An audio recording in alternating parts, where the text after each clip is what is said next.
Good morning students. बच्चे, हिंदी में हम आज जो पोयम हमने की थी हमसे सब कहते, कविता नंबर 6 पेज नंबर 47 के ऊपर आपको दी गई है। हमसे सब कहते, इस कविता को हम पढ़ चुके हैं। इस कविता में क्या है? इस कविता में एक छोटा सा बच्चा है जो शिकायत कर रहा है कि उसे सभी जो हैं वो बार बार हर चीज़ करने के लिए मना करते हैं, जैसे कि यहाँ पे ना बैठो, यहाँ पे ना जाओ, कचरा मत फैलाओ, ठीक है, ऊंची आवाज़ में बात मत करो, और भी कई तरह की जो चीज़ें हैं जिनके लिए उन्हें मना किया जाता है। घर में, स्कूल में भी ऐसे किया जाता है कि जो टीचर हैं, अध्यापक हैं, वो कहते हैं शोर मत मचाओ, ठीक है। जो कचरा है, आपकी पेंसिल के छिलके हैं, जो किसी फ्रूट्स के छिलके हैं या बिस्किट के पैकेट्स हैं, खाली रैपर्स हैं, उन्हें डस्टबिन में फेंको, कचरा दान में फेंको, ठीक है। तो ऊंची आवाज़ में बात मत करो, ठीक है, धीरे आवाज़ में बात करो, या फिर अपने दोस्त जो हैं, मित्र जो हैं, उनसे लड़ाई मत करो। घर में भी ऐसे हमें जो हमारे मम्मी पापा हैं, बड़े भाई बहन हैं, या फिर कोई दादा दादी हैं, वो काफ़ी चीज़ें करने के लिए मना करते हैं। जैसे कि वो कहते हैं कि घर में गंदगी मत फैलाओ। अगर आप कोई चीज़ खा रहे हो तो उसके जो छिलके होते हैं, जैसे मान लीजिए आपने केला खाया तो जो उसका छिलका है, बिस्किट्स खाए आपने, कुकीज़ खाई तो जो उसके रैपर्स हैं, खाली चॉकलेट रैपर्स हैं, उन्हें यहाँ वहाँ मत फेंको, उन्हें डस्टबिन में डालो, कूड़ादान में डालो। और छोटे भाई बहन जो हैं आपके, उनसे लड़ाई मत करो, बड़ों का कहना मानो। तो किसी भी चीज़ को वेस्ट मत करो, अपना काम खुद से करो। जो अपनी बुक्स हैं, कपड़े हैं, उन्हें यहाँ वहाँ मत फैलाओ। अपनी जो चीज़ें हैं उन्हें प्रॉपर, जैसे पेंसिल, पेन, इरेज़र्स हैं, उन्हें पेंसिल बॉक्स में डाल के रखो। अपने कपड़ों को सही जगह पे रखो, ठीक है। तो ऐसी काफ़ी सारी चीज़ें इस पोएम में हमें बताई गई हैं जो बड़े लोग हैं वो छोटे बच्चों को करने के लिए बोलते हैं। और बच्चा साथ में ये भी कह रहा है कि आप सूरज को क्यों नहीं कहते कि अपनी धूप कम करे, ठीक है, और चाँद से क्यों नहीं कहते कि अपनी चांदनी को उठा के यहाँ से ले जाओ। हवा से क्यों नहीं कहता कोई कि तुम अंदर मत आना, तो हमें ही क्यों बोला जाता है, ठीक है। ये था इस पोएम में। कल मैंने आपको पेज नंबर 50 आपको प्रीवियस वीडियो में मिल जाएगा, और 51 पेज जो है वो मैंने आपको समझाया था, करवाया था। आज हम पेज नंबर 49 करेंगे जो आपकी बुक में है। इसे पेंसिल से ही आपने बुक में फिल करना है, कॉपी में इसे करने की कोई ज़रूरत नहीं है क्योंकि बुक में स्पेस है and you can easily right. पहला प्रश्न ये है, नया शीर्षक। शीर्षक होता है किसी चीज़ का टाइटल। जैसे कि आप कोई ऐसे लिखते हैं, कोई लेख लिखते हैं, तो उसका कोई ना कोई शीर्षक होता है कि मैं मेरा अध्यापक पे लिख रहा हूँ, मेरा स्कूल पे लिख रहा हूँ, ठीक है।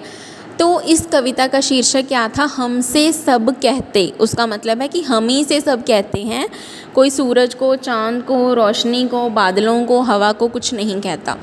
तो इस कहानी का शीर्षक ये था। अगर तुम्हें इस कविता का नाम बदलने को कहें तो तुम इसे क्या नाम दोगे?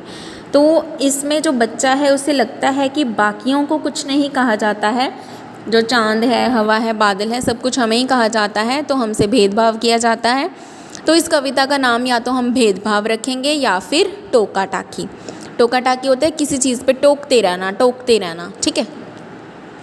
करो मत करो। अब कुछ चीज़ें हमें हमारे पेरेंट्स जो हैं, भाई बहन जो हैं, वो करने के लिए बोलते हैं कि ऐसा करो, वैसा करो, और कुछ चीज़ें करने के लिए वो मना करते हैं कि ऐसा बिल्कुल मत करो। तो यहाँ पे 2 कॉलम्स बने हैं, आप यहाँ अपनी मर्ज़ी से कुछ भी फिल कर सकते हो। मैंने आपको एग्जांपल्स दी हैं। जैसे करो वाले कॉलम में हम क्या लिखेंगे? हमें क्या क्या करने के लिए बोला जाता है? साफ़ सुथरा रखो, जो भी सफाई है उसे मेंटेन रखो। ये नहीं है कि मम्मा सफाई कर रही है और सारे बच्चे वहाँ पे गंदगी फैला रहे हैं। पार्क में खेलो, तो पार्क में जाके खेलो आराम से। घर पे ये नहीं कि आप सोफ़े पे चढ़ के, डाइनिंग टेबल पे चढ़ के कूद रहे हो, ठीक है, जंप कर रहे हो। चीज़ों को अपनी जगह पर रखो। जो भी चीज़ें आपकी हैं, जैसे मान लीजिए आपके कपड़े हैं तो आप उसे अपनी कबर्ड में, अलमीरा में रखें। जो आपके टॉयज़ हैं आप उसे टॉयज़ बॉक्स में डाल के रखें, ठीक है। आपकी पेंसिल्स हैं, कलर्स हैं, तो उन्हें आप प्रॉपर ज्योमेट्री बॉक्स, जो आपका पेंसिल बॉक्स है, उसमें डाल के रखें। तो जहाँ जहाँ शूज़ हैं, ऐसे नहीं कि शूज़ आप कहीं से आए हो, सॉक्स और शूज़ खोल के आपने रूम में ही गिरा दिए हैं, ठीक है। मोस्टली आपने देखा होगा वहीं पे आपकी जो फुटवियर्स हैं वो गिरे होते हैं। तो ऐसा नहीं करना। करो वाले में आप आएगा जो जो आपको करने के लिए बोला जाता है, और मत करो वाले में आएगा जो आपको करने के लिए मना किया जाता है। जैसे कि दीवारों पर ना लिखो, स्कूल में भी आपको ये बात समझाई जाती है और घर में भी बोला जाता है कि जैसे काफ़ी छोटे बच्चे जो होते हैं उन्हें आदत होती है कि वो पेंसिल से, कलर से दीवारों के ऊपर लिखना शुरू कर देते हैं, ठीक है। तो दीवारों को गंदा नहीं करना है। और क्या करने के लिए मना किया जाता है कि शरारत मत करो, कचरा इधर उधर मत फेंको, ऊंची आवाज़ में बात मत करो, ठीक है, भाई बहन से लड़ाई मत करो। तो बहुत सारी चीज़ें आप इसमें लिख सकते हो। थर्ड है ज़रा सोचो। तो सूरज चाँद की रोशनी को भगा देता है, चाँद की रोशनी को ख़त्म कर देता है। सूरज नेक्स्ट डे आता है जब बादल सूरज की रोशनी को भगा देता है। तो जो बादल जब आते हैं, बारिश जब आती है तो वो सूरज को ढक देते हैं। हवा बादल को भगा देती है। बताओ कौन किससे ज़्यादा ताकतवर है? तो इन सब में सबसे ज़्यादा ताकतवर है सूरज, क्योंकि जो बादल होते हैं वो थोड़े टाइम के लिए, थोड़े समय के लिए ही सूरज को ढक पाते हैं। बारिश के बाद भी आपने देखा होगा बहुत तेज़ और बहुत तीखी धूप जो है वो निकलती है, ठीक है। तो जो बादल हैं वो थोड़े टाइम के लिए सूरज को ढक ज़रूर लेते हैं, लेकिन सूरज फिर से बहुत तेज़ चमक जाता है। ऐसे ही जो हवा है, हवा चाहे कितनी भी तेज़ हो लेकिन हम धूप में खड़े नहीं हो सकते, तो धूप ही ज़्यादा ताकतवर है।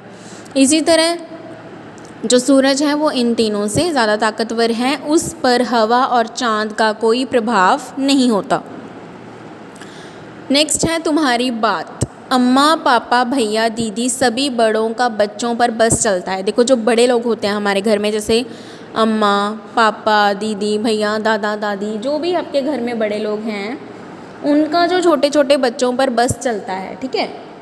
जैसे कि तुम्हारा किस किस पर बस चलता है? हमारा छोटे बच्चों, जो हमसे छोटे बच्चे होते हैं हमारे घर में, मान लीजिए कोई छोटी हमारी बहन है या भाई है या कोई और हमारे दोस्त हैं जो हमसे छोटे हैं, तो हम उन्हें बोलते हैं, जैसे कि मान लीजिए हम क्रिकेट खेल रहे हैं तो हमारी बॉल जब दूर दूर जाके गिरती है तो हम छोटे बच्चों को बोलते हैं कि जाओ उठा के लाओ, ठीक है। तो उन पे हमारा बस चलता है। खिलौनों पर बस चलता है, ठीक है। खिलौने हमसे कई बार टूट जाते हैं, हम उन्हें जैसे भी खेलते हैं, जैसे भी उन्हें तोड़ते हैं, मरोड़ते हैं।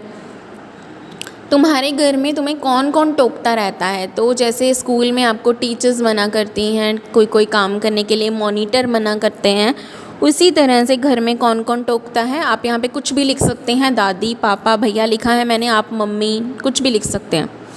किन किन बातों पर तुम्हें अक्सर टोका जाता है? कौन सी बातें करने के लिए टोका जाता है? शोर मचाने पर, फूल तोड़ने पर, गंदगी फैलाने पर। आप यहाँ पे कुछ भी लिख सकते हो कि होमवर्क ना करने पर। सो ये सारी एक्टिविटी के आंसर्स आप खुद से लिख सकते हो, मैंने आपको एग्जाम्पल दे दी है। सो पेंसिल से अपने काम को बिल्कुल neat and clean hand writing में अपनी बुक में फिल करो। This is all about today's class work. Thank you and have a good day.